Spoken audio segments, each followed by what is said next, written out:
And what if I told you that the figure of the devil, God's greatest enemy, and the absolute symbol of evil, might have never existed the way we think? What if he is merely a creation of the human mind, or worse, an invention of the church itself to control the masses? This idea may sound shocking, but as we dive into history and the scriptures, we find that the devil is not as clear and absolute as we were taught. Welcome to the paradox of the Bible. Prepare to question everything you thought you knew. Before Christianity, the concept of an evil being or adversary existed in various ancient cultures, but not as the devil we know today. In many ancient religions, evil was often represented by impersonal forces or deities embodying chaos, suffering, and destruction. In other words, there wasn't a single personal entity embodying absolute evil like the devil. In fact, the devil as a specific being with horns, a tail, and a deep hatred for humanity began to take shape much later. Impressive, isn't it? How the idea of evil was fluid and adaptable, not centered on a single entity. If the church truly invented the devil, it was to consolidate control over the masses. During the early centuries of Christianity, this figure began to take form. It was created as an archetype of evil, someone or something to bear all the blame for human sins and misfortunes. The devil, with his power of seduction and destruction, became a convenient explanation for all kinds of calamities. Did you know that the Bible originally didn't have a clear description of the devil as we know him today? In the Old Testament, for example, there are several references to a figure called Satan, but his role was quite different from what popular stories suggest. Initially, Satan wasn't an enemy of God or of goodness. Instead, he appeared more as an adversary, someone who tested human faithfulness, like in the famous episode with Job. He functioned almost like a prosecuting attorney, challenging humans to prove their loyalty to God. This perspective began to shift in the New Testament, where Satan became increasingly associated with evil, and the concept of the devil started to develop. The word devil, derived from the Greek diabolos, means one who separates. This provides an important clue. The devil isn't just a symbol of evil, but represents the force that seeks to create division, sow discord, and distance people from God. Over the centuries, this concept was shaped by the church, evolving into the figure we recognize today. Now, the burning question: did the church really need the devil to control the masses? That's what we're about to find out now. During the Middle Ages, when the Catholic Church dominated every aspect of life, the figure of the devil became a powerful tool for social control. The fear of hell and the promise of eternal punishment were used to ensure people adhered to religious dogma without question. Imagine the manipulative power the church wielded by portraying the devil as the embodiment of absolute evil, someone to be feared at all costs. The idea of a devil lurking, ready to drag souls to hell, led the faithful to submit entirely to the church's authority. At the same time, this malevolent figure justified practices like the Inquisition, where hundreds of thousands were persecuted and burned for allegedly participating in satanic cults. The devil became an essential tool not only in theology, but also in politics.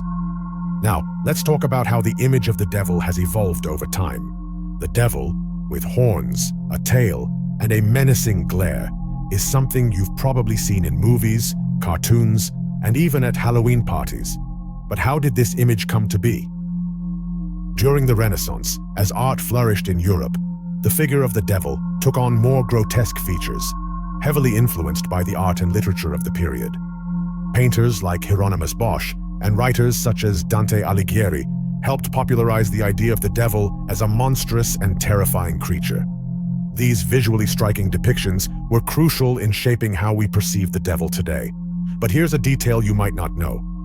Portrayals of the devil became more exaggerated as the church faced challenges like the Protestant Reformation and other threats to its authority. The devil's image was used as a symbol for anything deemed heretical or deviating from official doctrine.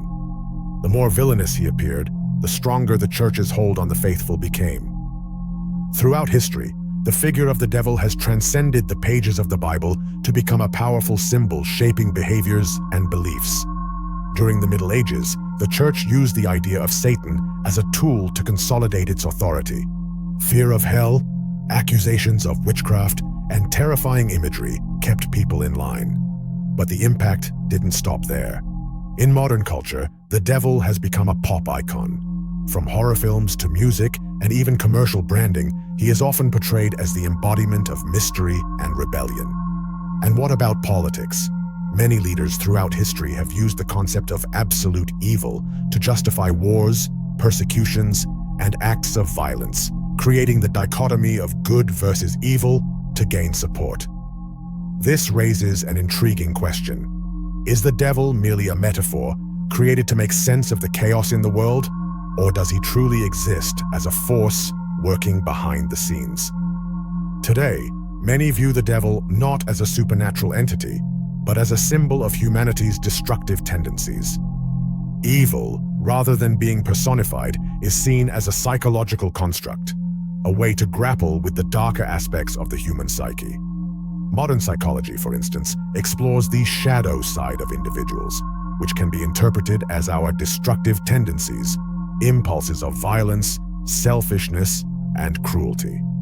In this sense, the devil represents each person's internal conflict, the ongoing struggle between our best and worst selves. The devil remains a powerful metaphor, but does he still carry the same weight?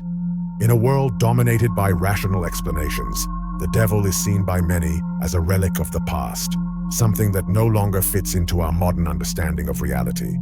However, in many cultures and societies, the devil continues to be a source of fear and control, used to justify wars, persecutions, and even repressive social practices.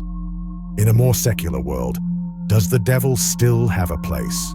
Or has he been reinvented to adapt to modern times, perhaps as a metaphor for the destructive forces within ourselves or the perceived threats in our social and political context?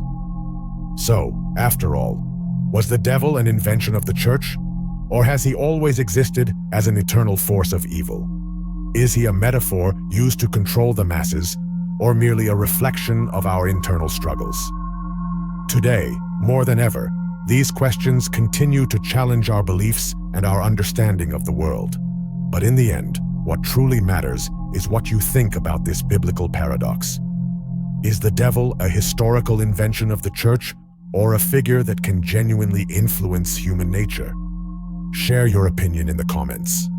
See you in the next biblical paradox.